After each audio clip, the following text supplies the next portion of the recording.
Hi friends, Deepa Delhi ഡയറിയുടെ പുതിയ വീഡിയോയിലോട്ട് സ്വാഗതമുണ്ട്. ഇവിടെ ഞാനിന്ന് ഉണ്ടാക്കാൻ പോകുന്നത് ചെറുപയറും ചേനയും വെച്ച് ഒരു എരിശ്ശേരിയാണ്. അതെങ്ങനെ ഉണ്ടാക്കാൻ നോക്കാം. പോകാം വീഡിയോയിലോട്ട്.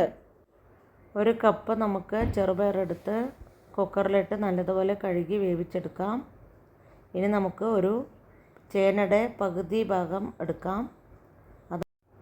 ചേന തോലൊക്കെ കളഞ്ഞ് ചതുര കഷ്ണങ്ങളായി മുറിച്ച് കൊണ്ടുവന്നിട്ടുണ്ട്. ചേന വേവാൻ ആവശ്യമുള്ള വെള്ളം കൂടെ ഒഴിച്ചു കൊടുത്ത് നമുക്ക് നല്ലതുപോലെ വേവിച്ചെടുക്കാം. ചേന അടച്ച് തന്നെ വേവിച്ചെടുക്കാം. അടപ്പ് തുറന്ന് നോക്കാം. ഇപ്പോൾ ചേന നല്ലതുപോലെ വെന്ത് കിട്ടിയിട്ടുണ്ട്. പകുതി വേവായതിന് ശേഷം മാത്രമാണ് ഞാനിവിടെ ഉപ്പ് ചേർത്ത് കൊടുക്കുന്നത്. അതിനുശേഷം നമുക്ക് 1/2 സ്പൂണ് മഞ്ഞൾപ്പൊടി ചേർത്ത് കൊടുക്കാം. 3/4 സ്പൂണോളം ഞാൻ മുളക് പൊടി ചേർത്ത് കൊടുക്കുന്നുണ്ട്. നല്ലതുപോലെ ഇളക്കി യോജിപ്പിക്കാം. ഒന്നുകൂടെ വേവാനുണ്ട് ചേന. അടച്ച് വെച്ച് തന്നെ വേവിച്ചെടുക്കാം.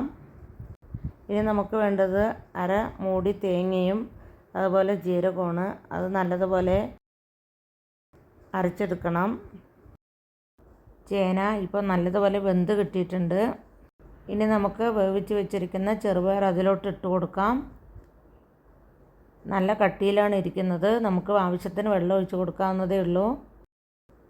ആവശ്യത്തിന് വെള്ളം കൂടെ ഒഴിച്ച് കൊടുത്ത് ഇളക്കി യോജിപ്പിച്ച് അടച്ച് വയ്ക്കാം. നല്ലതുപോലെ ഇപ്പോൾ നല്ല തിള വന്നിട്ടുണ്ട്. വെള്ളമൊക്കെ ആവശ്യത്തിന് നമുക്ക് ചേർത്ത് കൊടുക്കാവുന്നതേ ഉള്ളൂ. ഇനി നമുക്ക് അരച്ച് വെച്ചിരിക്കുന്ന തേങ്ങയും ജീരകം അതിലോട്ട് ചേർത്ത് മിക്സ് ചെയ്ത് കൊടുക്കാം. നല്ലതുപോലെ നമ്മുടെ തേങ്ങയുടെ പച്ച മണമൊക്കെ മാറട്ടെ. വെള്ളമൊക്കെ കൊഴുപ്പിനനുസരിച്ച് ചേർത്താവുന്നതാണ്. ഈ സമയത്ത് നമുക്ക് ഉപ്പൊക്കെ ടേസ്റ്റ് ചെയ്യാവുന്നേ ഉള്ളൂ. മിക്സിയിലുള്ളതോടെ ഞാൻ കഴുകി ഒഴിച്ചു കൊടുത്തിട്ടുണ്ട്. നല്ലതുപോലെ വെട്ടി തിളയ്ക്കാൻ തുടങ്ങി.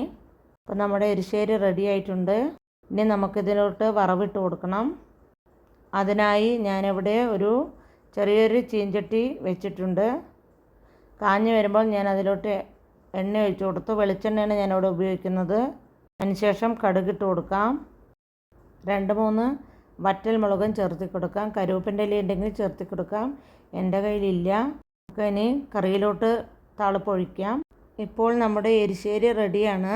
ഇനി നമുക്ക് അടച്ച് വയ്ക്കാം. എല്ലാവരും തീർച്ചയായും ഇതുപോലെ ഒന്ന് ഉണ്ടാക്കി നോക്കണം.